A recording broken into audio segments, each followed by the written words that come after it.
Good morning, team. This is Ricky with CrossFit SolaFide down here in Clarksville, Tennessee. This is lesson 3, scaling movements. I decided to go with workout number 2 to provide my own stimulus to see where I was at.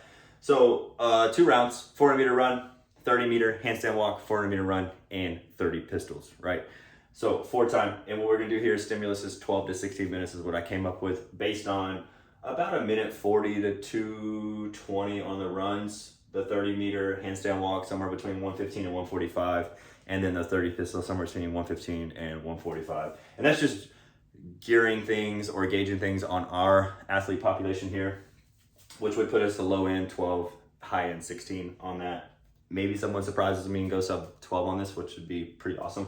But how I would break this down based on the 3 areas you wanted us to: beginner and deconditioned athlete. Obviously those are relative, right? So run, I would just bring that down to 200 meters or go shuttles depending on how we warm them up and how I'm seeing them move, and just watching their breathing and talking to them in rapport, right? So yeah, shuttle runs or that, just thinking about that time domain, 140 to 220. I want them finishing somewhere around the group of the class, right? And then handstand walk, I would scale this down to a bear crawl or inchworms, again, depending on where they're at, but those are my 2 go-to typically for beginners, right? Just to kind of give them some, getting them down into that position, body awareness and all that good stuff there. Pistols, I'd go with box step-ups or lunges, right? We can even go assisted here, or depending on, again, their position, where they're at, we could even do a squat to target, right? Just to make sure that they're nice and controlled, getting to depth, and it's not an arbitrary distance every time. They at least have a target to sit to. So I'm super cool with that. Intermediate, dropping the distance off that run a little bit just to keep the intensity where we want it to be, right? So 300 meter run would be my ideal there. And then for handstand walks, the progression, I would go into some kind of a wall walk, right? Back down, or we'd go into a pike position and try to do some handstand walking, like a piked handstand walk like format, or piked bear crawl if you want to call it that, right?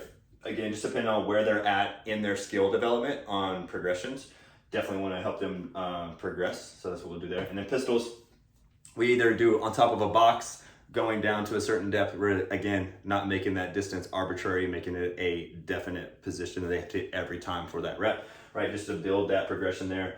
Or we can go assisted, where we're holding on to something, whether it's the rig or a low bar attachment out to the side of the rig, just so we can have some stability there, right? And then potential injury. My thing here for potential injury really depends on the injury. So for the run, we would do some type of bike erg or echo bike. I know the running, everything's moving at the same time. The bike erg does produce a good stimulus for us, and we can get them up to a good cadence just to kind of get them used to running at that cadence, right? Handstand walk, I would do, depending on the limitation, if it's both shoulders or something that puts them in a compromised position, I would think about just doing a heavy farmer's carry, staying shoulders back and down, good position, bracing the core and walking slow so we don't see a bunch of waddling, which is super awesome. But if it's a single arm, this hurt shoulder, whatever, maybe we can do a single arm, right? Overhead, hold, or walk, right? Just to make sure that we can figure out what that is. During the specific warm-up, I can give those quickly. And then lastly, pistols. Really here, I have question marks on this one. It's like eccentric movements, right? Depending on what part of the body is injured, whether it's knee, ankle, or hip, or whatever it is, I would love to get them into some kind of physical therapy mindset where we talk about some eccentric movements there. Again, to a target though, so it's not arbitrary, so it's a measurable, observable, and repeatable. Other than that, really looking forward to the feedback, especially on this injury side over here. If you got anything for me, I'm all ears. Thanks, team. Have a good day. Bye.